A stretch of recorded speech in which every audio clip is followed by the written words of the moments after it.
What caused the death of 1,000 pounds? Katie Slaton, Amy's cousin and Tammy's sister, she was a force to be reckoned with and showed love that was accepting and given freely. When news breaks, roughly 1,000 pounds.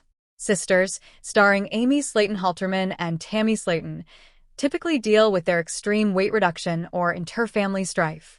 But in August 2025, the Slaton family received some newsworthy headlines of a different sort. Their sister, Amanda Halterman, broke the devastating news on Instagram that their cousin, Katie Slaton, had died. As the family enters the challenging phase of grieving her loss, here is what we know about her cause of death. Katie had been ill for a long time, according to a GoFundMe that the family set up. When Katie was diagnosed with stage 4 cancer in January 2025, the contribution site was initially made. Your kindness and compassion mean the world to Katie and her family. Whether you've donated, shared the fundraiser, or sent words of encouragement, you are part of this incredible journey, the family wrote in a thank you note on January 25, 2025, for those who have contributed. Another update was released in March, indicating that Katie's struggle with cancer was still going strong and that the costs were increasing. On August 25, 2025, Amanda posted on Instagram to plead for immediate support for Katie, stating, "Please whisper a prayer for our family as we continue to support Katie Slaton. Being able to stand by your side makes me incredibly grateful." However, on August 26, 2025, Amanda tragically revealed that Katie had lost her protracted and challenging fight. "I have to post this with a completely crushed heart and spirit," she added. "Yesterday, my young cousin went to sit at Jesus' feet." It's unknown exactly what type of illness Katie was facing, and Amanda did not specifically identify the cause of death, but it appears likely that it was either the cancer itself or a treatment-related consequence. She was a force to be reckoned with and showed love that was accepting and given freely, Amanda added in her message regarding the loss of their cousin. "She was my best friend and the life of the party. Please pray for my aunt, uncle, and cousins, but especially for the babies and Natalie's strength. I know our grandparents and friends were there to greet you when you arrived home. She was a force to be reckoned with and showed love that was accepting and given freely," Amanda added in her message regarding the loss of their cousin. "She was my best friend and the life of the party. Please pray for my aunt, uncle, and cousins, but especially for the babies and Natalie's strength. I know our grandparents and friends were there to greet you when you arrived home. She was a force to be reckoned with and showed love that was accepting and given freely," Amanda added in her message regarding the loss of their cousin. "She was my best friend and the life of the party." She said, "Please pray for everyone who loves her," and added, "Thank you all who have come out and supported her. I know both our grandparents and friends were there to welcome you home. Please pray for my aunt, uncle, and cousins, but mostly for the babies and for Natalie to be strong." Amanda's comments were full of individuals sharing their own cancer tales and losses, and it was evident that those who helped her are still there to offer compassion for her family. Although well wishes and condolences cannot bring Katie back, it is clear that the family is receiving support from Amanda, Tammy, and Amy's fans and following during this difficult time. But after years of battling obesity, Amy Slaton had made amazing progress on her weight loss journey. She was proud of the transformation she had achieved, but like many people who undergo significant weight loss, she was left with something that deeply troubled her: loose skin. Amy had always been the vivacious, fun-loving sister who carried the weight of the world on her shoulders, both emotionally and physically. "I worked so hard to lose this weight," she muttered one morning as she was getting ready, pulling at the slack skin around her arms, "but I still don't feel like me." She saw a physique that didn't quite match how she felt on the inside every time she looked in the mirror. With the help of her mother and her 2 young boys, as well as encouragement from her sister Tammy, Amy ultimately determined it was time for the next phase: a consultation for plastic surgery. The day of consultation, Amy headed to Louisville with her best buddy Michael on a sunny summer morning, and Tammy texted Amy, saying, "Go, be a badass. Get that skin gone. You deserve it," even though she couldn't make the trip that day due to her own medical appointments. Amy's anxiety increased as she entered the well-lit office of renowned plastic surgeon Dr. Langford, whose walls were covered with before and after pictures of patients who had undergone similar experiences. She sat down in the consultation room and nervously tapped her fingers on the armrest. Dr. Langford came in grinning broadly. "So, Amy, I've heard you've accomplished something incredible. You've shed more than 150 pounds. Congratulations. I want to feel confident when I look in the mirror and not have to hide behind baggy shirts." "Thank you, doctor. But now well, let's just say, I feel like I'm lugging about a melted candle version of myself," Amy said, blushing. With a sympathetic nod, Dr. Langford described the procedures: a breast lift to modify her body, arm lifts to tighten her sagging arms, and a stomach tuck to remove extra abdominal skin. He thoroughly reviewed the risks, recovery period, and realistic expectations. "How long would I not be able to pick up my babies?" Amy questioned, her voice quivering slightly as she listened carefully and nodded, but her thoughts kept returning to her 2 young boys at home. "The major lifts will take about 6 weeks, the doctor said, adding that you'll want assistance at home, but that you will ultimately feel lighter and more confident." Reflection on emotions. Amy cried as she sat on the bed in her hotel that night, looking at photos of herself before and after she lost weight.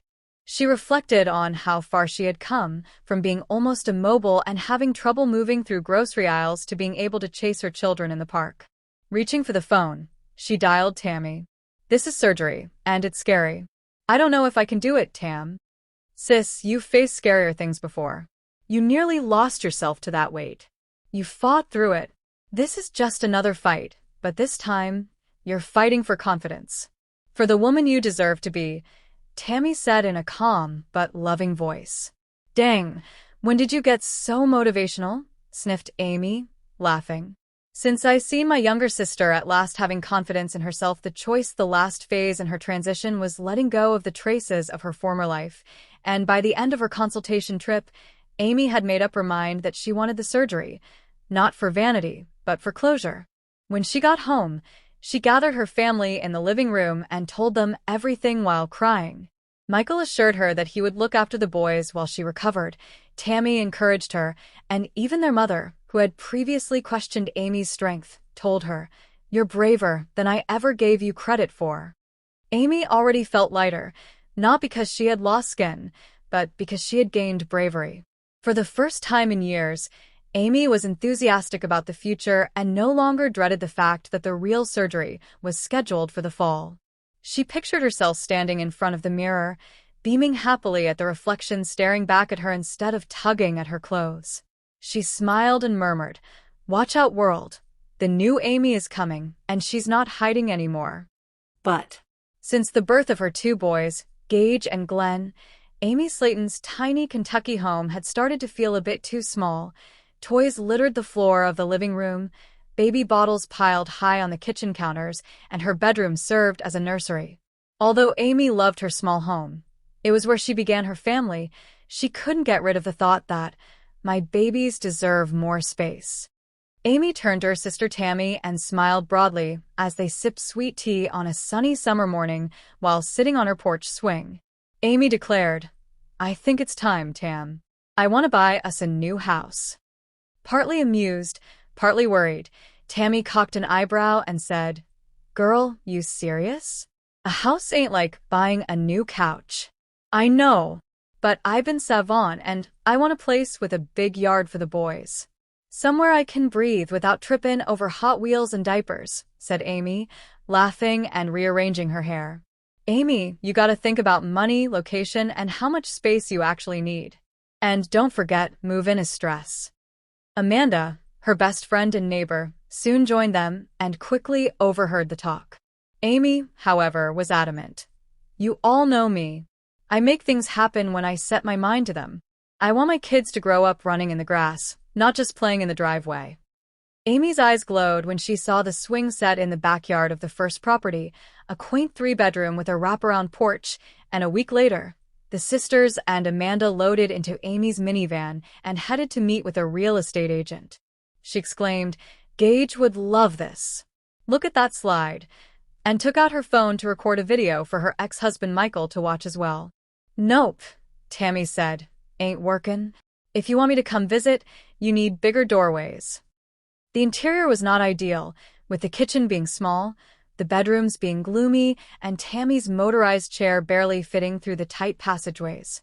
But when Amanda saw the price tag, she exclaimed, "Amy, you'll be working just to pay bills. No space is worth that kind of debt." The second house was larger, with 4 bedrooms and a light-filled, open kitchen. Amy fell in love with a roomy living room, picturing family movie nights, birthday celebrations, and Christmas mornings full of laughter. After the tour, Amy sank into the driver's seat in frustration, muttering, "Why is it so damn difficult to find the ideal location?" On their third visit, however, everything changed. The house was comfortable but not cramped, with 3 bedrooms, spacious hallways, and a large fenced-in backyard. The boys could play safely, and Tammy could move around with ease when she came to visit. Amy closed her eyes and grinned as soon as she entered the kitchen. "This feels like home." Unexpectedly, Tammy concurred, saying, "Sis, this is it. I can already see us grilling out here in the summer." Amanda said, "This house is perfect if you can make the numbers work," but she still cautioned about money. Later that night, as Amy sat at her kitchen table, examining her budget and bank account, she reflected on her journey, including her struggles with weight, becoming a mother, and regaining her independence after her separation. She shed some tears, but they weren't sad ones, and whispered, "This is a fresh start. For me and my babies." Amy finally said what she had been waiting to say when she called the real estate agent the following morning.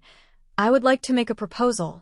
But the Slaton family met in Tammy's living room on a sunny Dixon morning to start interviewing potential nurses after Tammy's recent health scares made it clear that she needed professional assistance to continue her recovery. The doctors had suggested a private nurse who could stay with Tammy for extended periods of time, helping her with daily care, physical therapy, and even diet control. "Remember, this is your nurse," Amy continued, rearranging her sister's pillows. "So you gotta tell us who you like, okay? Don't just scare everybody away." Amy had prepared a pot of coffee, printed out resumes, and even spread cookies on the table. "Girl, if they can't handle me, they ain't the right one anyway," said Tammy, grinning while rolling her eyes. Miss Carla, a happy middle-aged woman with years of nursing experience, was the first applicant to enter and gave Tammy a warm greeting, saying, "Hey, sweetie, I've read about your journey, and I'd be honored to help you." Tammy put her patience to the test right away, asking with a cunning smile, "Can you cook fried chicken?"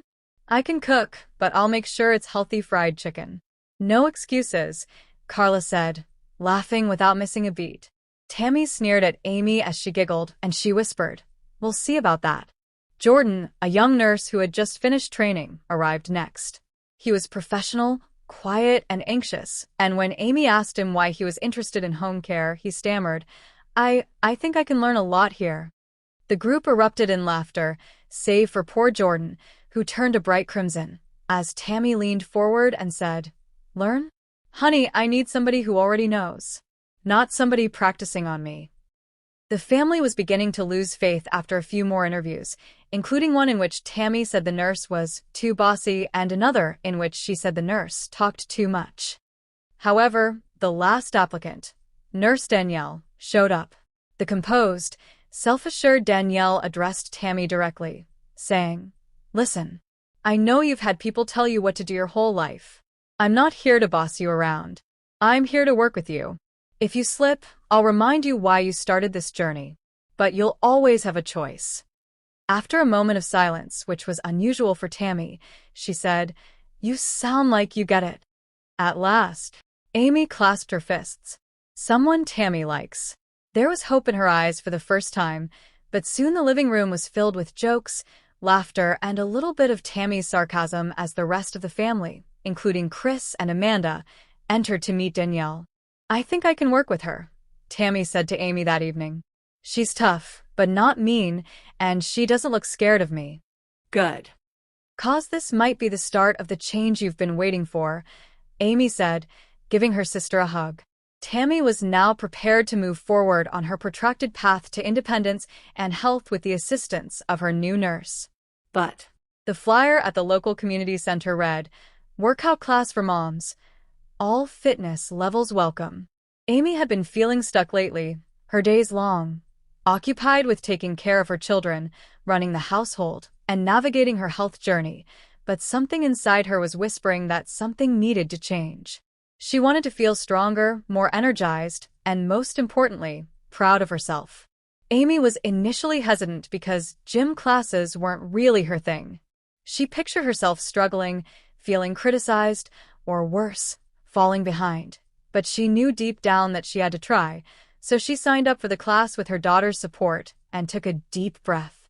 Amy experienced a mixture of anxiety and excitement on the first day.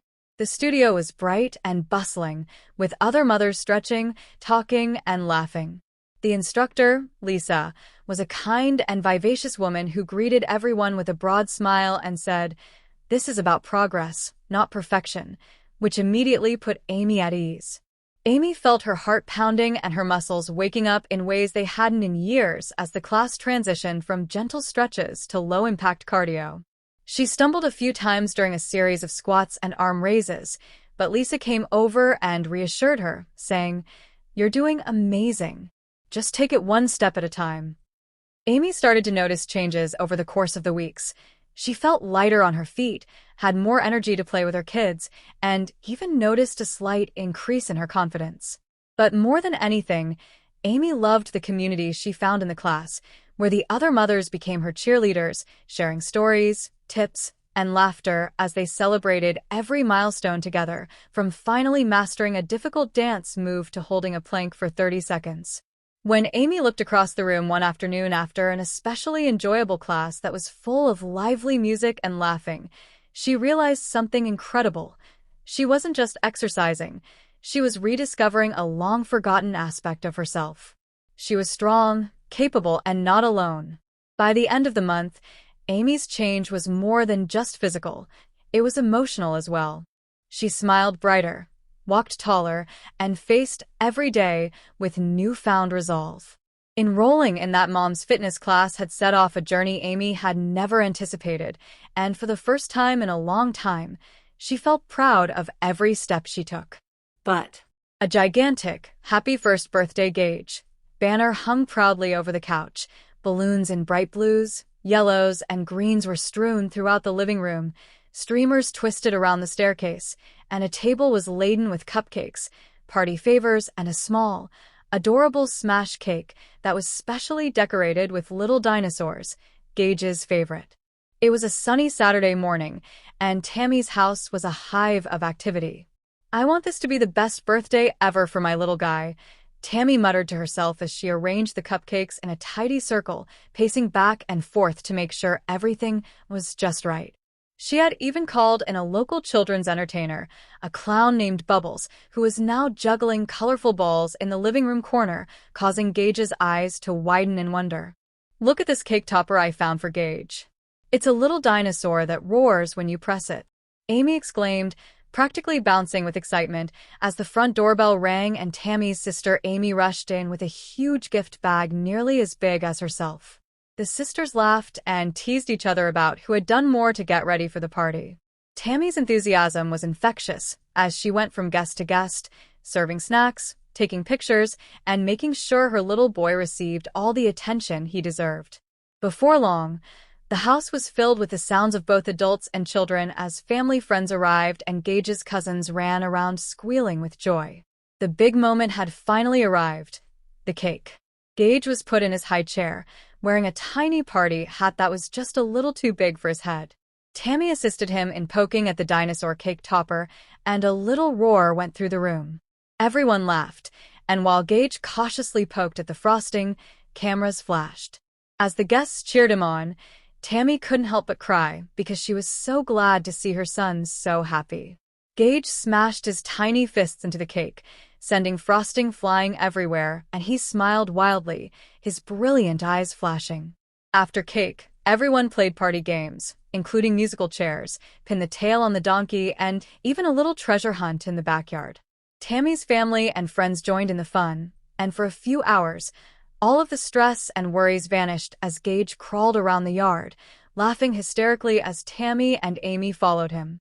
"You did it, little man," Tammy whispered as she held Gage in her arms as the celebration drew to an end, and she looked around at the chaos of popped balloons, cupcakes coated in frosting, and contented but exhausted kids. "Your first birthday was perfect." Tammy couldn't stop grinning even as the guests began to depart and the home gradually became empty. The craziness, the love, and the laughing were all just what she had hoped for. And as Gage drew welcome to my channel, lovely viewers. My name is Mina. I hope you're having a great day. Please remember to subscribe to the channel if you enjoy the video.